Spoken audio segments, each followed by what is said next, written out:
talking about humanity here, but what are the actions that we could take or someone at home should take, if you'd want them to take, so that this 3 hours actually led to something? I mean, education and compassion certainly is a first step because it changes relationships. You've all experienced that. Daryl's demonstrated that. But what will you give us, one or two things you'd like to see happen that you think could either change the systemic problems or that just an individual can be part of the solution as we wrap up here? Okay, I'll say two things. One, our country can only become one of two things. It can become, number one, that which we sit back and let it become, or it can become, number two, that which we stand up and make it become. So we have to ask ourselves the question, do I want to sit back and see what my country becomes, or do I want to stand up and make my country become what I want to see? And something that we have to remember is this: when two enemies are talking, they're not fighting. They're talking. Even if they get loud, they're still talking.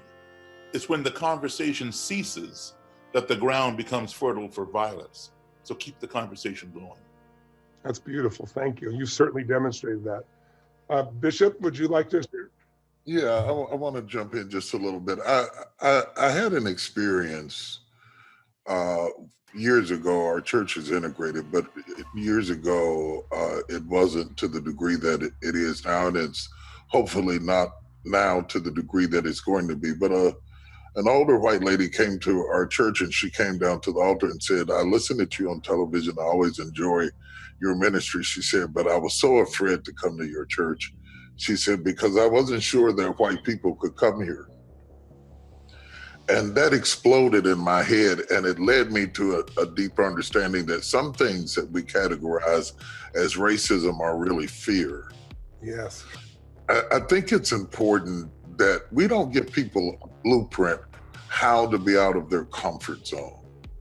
For African Americans, it has been easy because we've had no choice but to have not only IQ, but intellectual quotients, but we also had to have emotional quotients. And above all things, we had to have adaptability quotient, because in order to survive as a minority, I can't get a GED without understanding white culture, but you could get a PhD and not understand my culture. Wow, so true. You have not had to assimilate. You've not had to listen at a different kind of music, or be in a different atmosphere, or wear clothes that were not natural, organic to who you are. I have always had to watch what you do and emulate it in order to be accepted in your environment. So my AQ is quite high. And so my advice to people who are really interested in becoming more adaptable, because that's really what it's requiring, that you come out of the safety of your silo, your tribe, and your bubble, and integrate, which is frightening. It's really frightening, especially when you're not used to it. This is my advice to you. Find things that we have in common to connect with. Yes.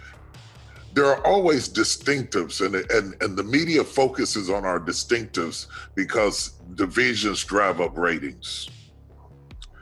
And instead of allowing the media to shape your perception of me, find things that are common to us and start your relationship like that. Because if healing and love and all the things we're talking about are going to occur, they're going to occur amongst friends.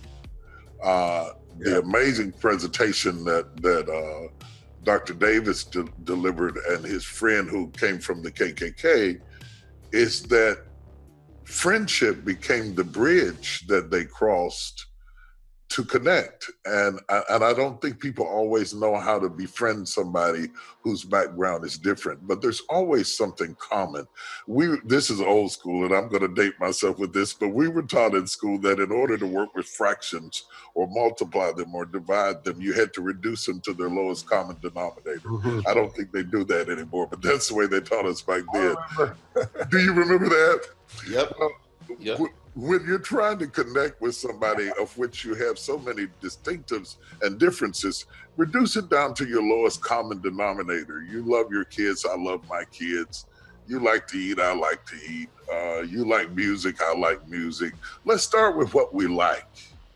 And if we can connect over what we like, then gradually we can discuss things that we think that we don't like. And I want to encourage everybody to lose the fear of getting outside of the orbit of what is comfortable to you, and to start a conversation by looking for things that are common to men. And from that, we can begin to develop a narrative that embraces distinctives that are often not even legitimate, but have been taught to us in public relations. They teach us whoever goes first in telling their story, that's the perception you walk away with. So it depends on what news channel you watch, what Black Lives Matter means to you. It's often has a lot to do with who said it to you first, and how, in what context they taught it to you. So break away from your first teacher and your first experience, and rethink that Black lives do matter, and white lives do matter, and young lives do matter, and old lives do matter. And let's name it each time that it's threatened, rather than to throw it all into the soup and act like all lives are being threatened simultaneously. 2 years from now, we might be talking about all lives matter, because people may be seeking to destroy us on the basis of age. It's whoever is up under attack at that moment. And right now, amongst other people groups, Black lives are largely under attack. And so that's where our focus is today.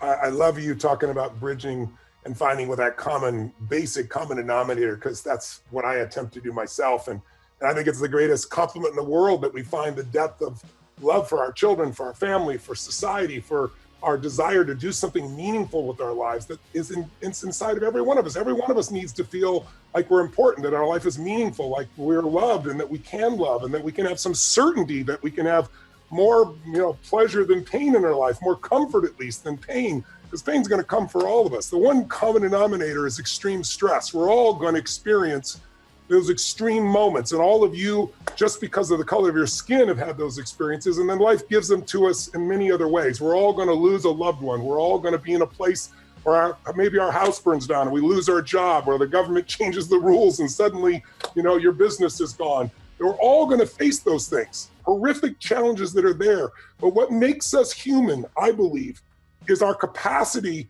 to be resilient through all that and to grow spiritually, so that our compassion, our heart and soul grows, and we connect and unify more. And in that, we feel the love and joy. Separation is suffering.